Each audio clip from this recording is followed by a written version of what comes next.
My name's Cindy, and I've always loved working with flowers. I've been working at Bloom and Blossom, one of the biggest flower shops in town, for about 3 years when it happened. It was a busy Wednesday afternoon. I was helping an elderly lady choose a centerpiece for her granddaughter's graduation party when I noticed him. Tall, with wavy brown hair and kind eyes, he was standing in front of the roses, looking completely lost. As soon as I finished with the elderly lady, I walked over to him. "Can I help you find something?" I asked, putting on my best customer service smile. He turned to me, relief washing over his face. "God, yes, please. I'm trying to find the perfect bouquet for my mom's birthday, but I'm totally clueless." I couldn't help but chuckle. "Well, you've come to the right place. Tell me a bit about your mom. What kind of flowers does she like?" We spent the next half hour picking out the perfect combination of flowers. As we worked, we chatted about everything from our favorite movies to our childhood pets. His name was Mark, and he worked at his family's furniture company. As I handed him the finished bouquet, our fingers brushed, and I felt a little spark. Our eyes met, and for a moment, we just stood there. "So, Mark started, clearing his throat. "I know this might sound weird, but would you maybe want to grab coffee sometime?" I felt my cheeks heat up. "I'd like that," I said, smiling. That night, as I lay in bed, I couldn't stop thinking about Mark. There was something so sweet about how worried he'd been about choosing the right flowers for his mom. I wondered what she was like, this woman who inspired such devotion in her son. The next few weeks were a whirlwind. Mark and I went on several dates, and I found myself falling for him hard and fast. He was kind, funny, and attentive. When he talked about his work at the furniture company, his eyes would light up with passion. But whenever the conversation turned to his family, especially his mother, Mark would get a bit tense. He'd change the subject or give vague answers. At the time, I didn't think much of it. Everyone has some family drama, right? About a month into our relationship, Mark invited me to a family dinner. "I want you to meet my parents," he said, looking nervous. "Especially my mom.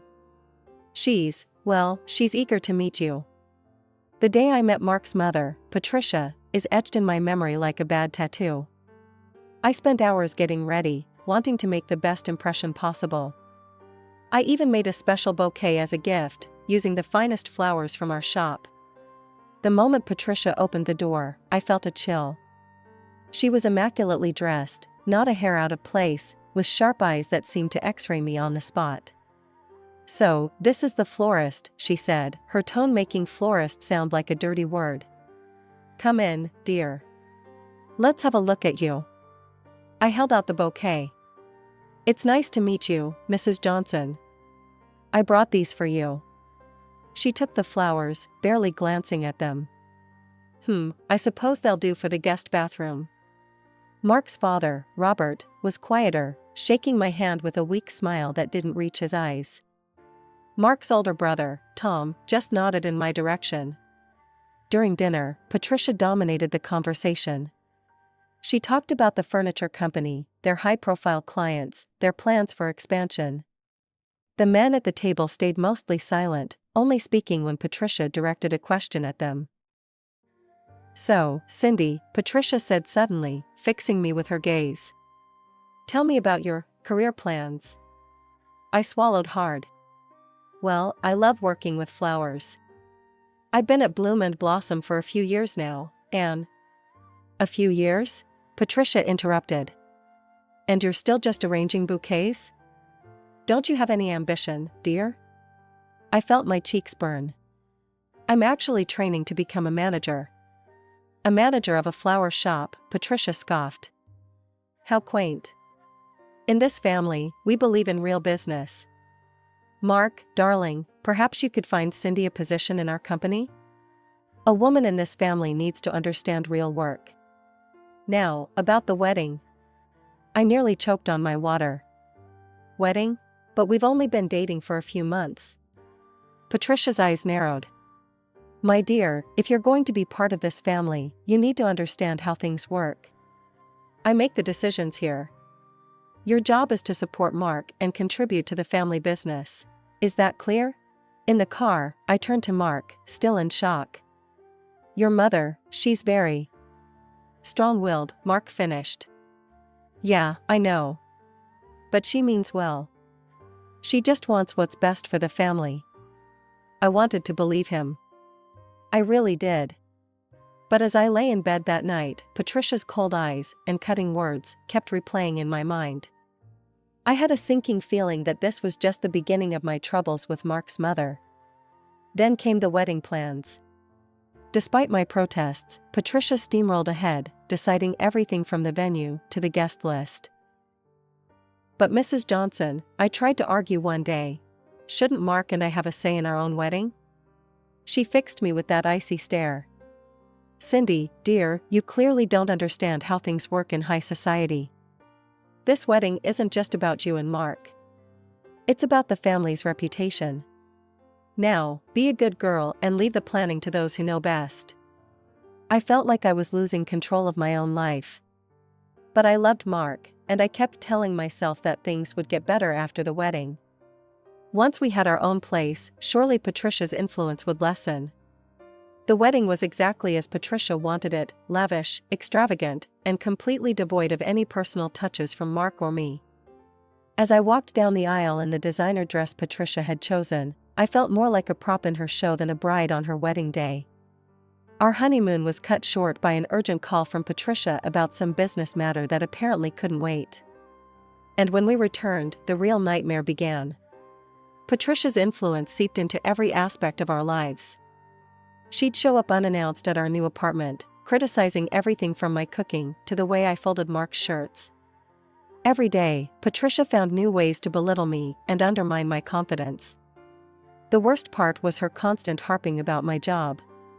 A florist, she'd sneer. It's time you quit that silly little job and started working for the family business. How else will you learn to be a proper part of this family? I stood my ground on this issue. My job at the flower shop was the one thing that was truly mine, the one place where I felt competent and valued. But my resistance only seemed to fuel Patricia's determination. I tried to tell Mark about these skirmishes, but he brushed it off. Mom's just protective, Cindy. She'll come around eventually.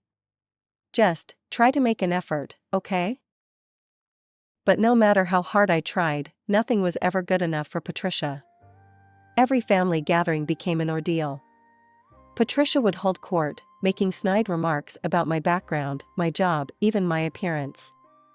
The worst was when Patricia would bring up Tom's ex-wife, Angela. Now there was a girl who knew her place, Patricia would say, staring pointedly at me. It's a shame she turned out to be so disappointing. But I took care of that, didn't I, Tom? Tom would just nod silently, a haunted look in his eyes.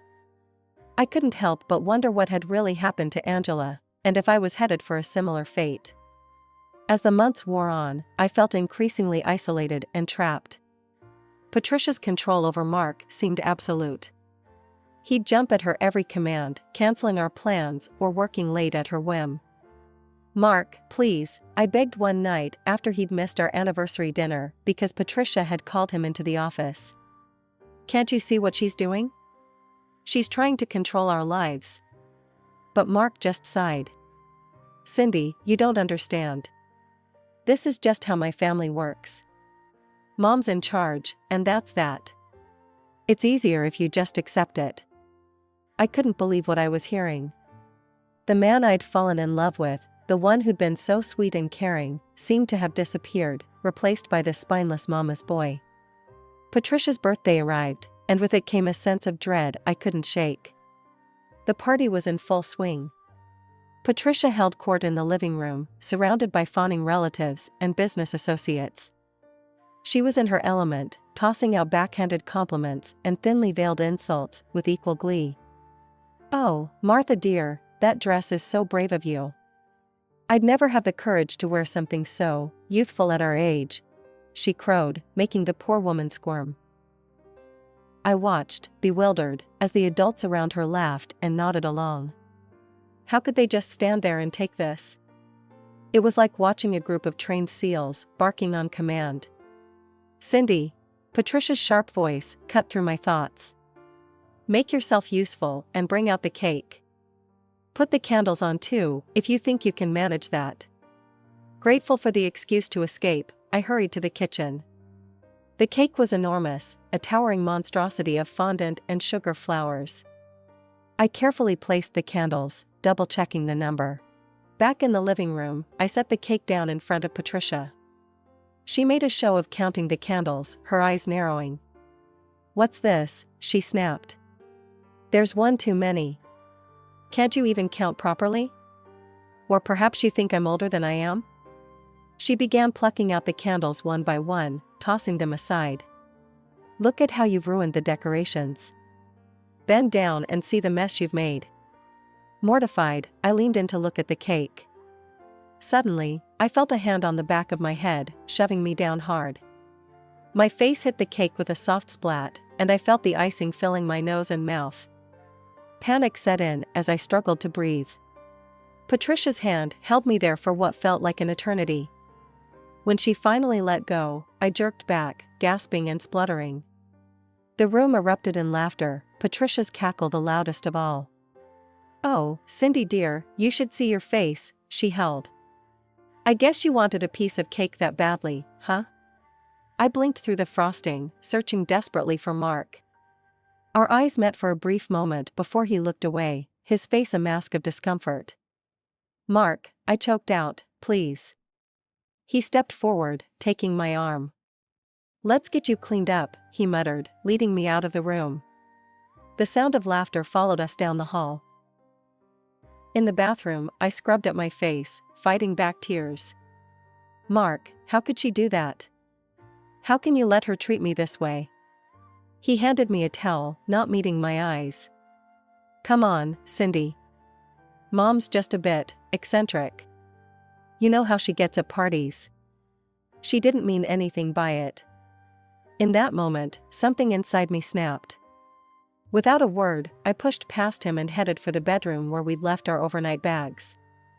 I threw my things into my purse, my hands shaking. "Cindy, what are you doing?" Mark asked from the doorway. "I'm leaving," I said, my voice surprisingly steady. "I can't do this anymore. You stay, Mark. I'm sure she'll be thrilled to have you all to herself." With that, I stormed out of the house, ignoring the curious looks from the other guests. As I drove away, I could see Mark in the rearview mirror, standing in the driveway looking lost. The days following Patricia's birthday party were tense. Mark and I barely spoke. I threw myself into my work at the flower shop, finding solace in the simple beauty of my arrangements. Then, about a week after the party, my phone rang. Patricia's name flashed on the screen. With a deep breath, I answered. "Cindy, dear," her saccharine voice oozed through the speaker. "I've been thinking. It's time you quit that little hobby of yours and come work for the family business. I've got a position all lined up for you." I gripped the phone tighter. "Mrs. Johnson, I appreciate the offer, but I'm happy where I am. I have no intention of quitting my job." Her tone turned icy. "Don't be foolish, girl. This isn't a request. You will quit that job and come work where I can keep an eye on you. Do you understand?" "No, Mrs. Johnson," I said, surprising myself with my firmness. "I won't. Goodbye." I hung up, my heart pounding. For a few days, everything was quiet. Too quiet. I should have known Patricia wouldn't give up so easily. It was a busy Saturday at the shop when she walked in. She browsed for a while, then approached the counter with a bouquet. Then she suddenly started screaming. "These flowers are atrocious. You've ruined all the plants in my house with your insect-infested flowers. And your service is appalling. I demand to speak to your manager." My coworkers and other customers watched in shock as Patricia ranted and raved. Finally, my manager, Dave, came out from the back. "Ma'am, please calm down," he said, trying to placate her. "I'm sure we can sort this out." As he led Patricia to his office, I sank onto a nearby stool, my legs shaky. This couldn't be happening. An hour later, Dave called me into his office. He sighed, rubbing his forehead. "Look, Cindy, I don't know what's going on with your family, but I can't have it spilling over into the workplace. We've received numerous complaint emails about you over the past week." "But those can't be real," I protested. "It's her, my mother-in-law, setting me up." Dave held up a hand. "I'm sorry, Cindy, but I can't ignore this many complaints. I'm going to have to let you go." That night, I cried myself to sleep, Mark's attempts at comfort feeling hollow and insincere. The next few weeks were a blur of job applications and rejections. It seemed Patricia's influence reached further than I'd realized. Finally, my friend Sarah offered me a temporary position at her wedding planning company. As I arranged flowers for other brides, I couldn't help but think of my own wedding, how Patricia had controlled every aspect of it. As Thanksgiving approached, I felt a growing sense of dread. The thought of facing Patricia again, especially after losing my job, made my stomach churn. But Mark insisted we go, as always. So there we were, seated around Patricia's ostentatious dining table, surrounded by relatives who seemed oblivious to the tension crackling in the air. Patricia, as usual, dominated the conversation, her voice grating on my already frayed nerves. Then, she turned her attention to me. "So, Cindy dear," she said, her voice dripping with false sweetness, "when are you planning on giving Mark a child? You've been married for how long now? Don't tell me you're having problems in that department?" I clenched my fists under the table, fighting back tears. Patricia knew how much I wanted a child, how devastated I'd been by our struggles to conceive. And here she was, using it as a weapon in front of everyone. "What's the matter, Cindy?" Patricia sneered. "Cat got your tongue? Or are you just too incompetent to manage this too?" Something inside me snapped. I stood up abruptly, my chair scraping loudly against the floor.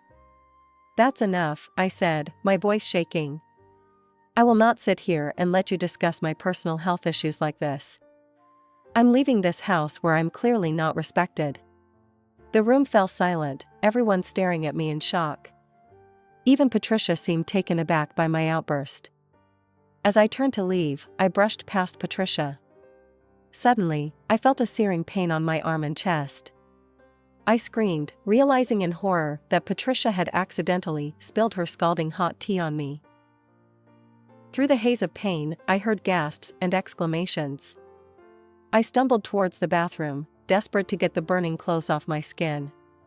As I reached for the door, I felt a vice-like grip on my wrist. Patricia leaned in close, her voice a menacing whisper. "Listen here, you little brat. You will obey me, and you will never contradict me again. Otherwise, I will destroy every aspect of your pathetic little life. Understood?" I yanked my hand away, my heart pounding. "Mark!" I cried out, panic rising in my throat. "Mark, please help me." But when I turned, I saw my husband standing in the hallway, his face pale and conflicted. He mumbled something unintelligible and retreated into another room, leaving me alone with his mother's threats ringing in my ears. Somehow, I made it to the hospital. The doctor treated my burns, assuring me they weren't severe, just painful. When I finally got home, exhausted and sore, the house was empty. There was a text from Mark, staying at Mom's for a few days. "She's upset. Give her time to calm down." I stared at the message, disbelief turning to anger. This was it. This was the final betrayal. My husband, the man who had vowed to love and protect me, had chosen his mother over me yet again. I was lying on the couch, nursing my burns and my broken heart, when the doorbell rang. For a moment, I considered ignoring it. I wasn't in any state to deal with visitors. But something made me open the door. To my surprise, Robert, my father-in-law, stood on the threshold. His usually impeccable appearance was disheveled, his eyes red-rimmed and puffy. Shocked, I led him to the living room. As he composed himself, Robert began to tell me a story that turned my world upside down. "The company, it wasn't always Patricia's," he began. "It belonged to my parents. But Patricia, she's always been ruthless. When my father got sick, she saw her chance. While I was away on a business trip, she manipulated and blackmailed him into signing over the company to her. Made herself executive director. By the time I got back, it was too late. I listened, stunned, as Robert poured out decades of pent-up pain and anger. For years, I've been collecting evidence of her misdeeds, he said, producing a thick folder from his briefcase. But I've been too much of a coward to do anything about it. Until now. With shaking hands, I opened the folder and began to read. What I saw made my blood run cold. Tax evasion. Hiring undocumented workers and paying them a pittance. Unsafe working conditions. Selling defective furniture at full price. The list of Patricia's crimes seemed endless. But the most shocking revelation came when I read about Angela, Tom's ex-wife. She had discovered Patricia's illegal practices while working in the production department. When she threatened to report it, Patricia had pushed her down a flight of stairs, causing severe injuries. Then she'd intimidated Angela into silence and forced Tom to divorce her. I looked up at Robert, my mind reeling. Why are you showing me this now? Robert's face crumpled. Because I can't take it anymore. What she did to you today, it was the last straw. I've been a coward for too long, allowing her to hurt people. To hurt my family. In that moment, looking at this broken man, I felt a strange mix of pity and resolve. Here, finally, was someone who understood the true nature of Patricia's cruelty. Someone who wanted to stand up to her. Robert, I said, my voice steadier than I felt, it's not too late. We can still fight back. We can stop her. He looked up at me, hope dawning in his tear-streaked face. You'd help me? After everything? I nodded, a fire igniting within me. Yes. It's time someone stood up to Patricia. It's time we fought for what's right. The days that followed my conversation with Robert were a whirlwind of activity. We contacted a reputable lawyer, Sarah Goldstein, who listened to our story with growing interest and outrage. What we have here, Sarah said, reviewing the documents, is a clear case of fraud, tax evasion, and labor law violations. Not to mention assault and intimidation. We have a strong case, but it won't be easy. Patricia won't go down without a fight. Sarah's words proved prophetic. When Patricia got wind of our plans, all hell broke loose. My phone buzzed constantly with threatening messages and calls. She turned our neighbors against me, spreading vicious lies about how I'd manipulated Robert and torn the family apart. Mark, predictably, sided with Patricia. He packed his bags and left, choosing his mother over the truth.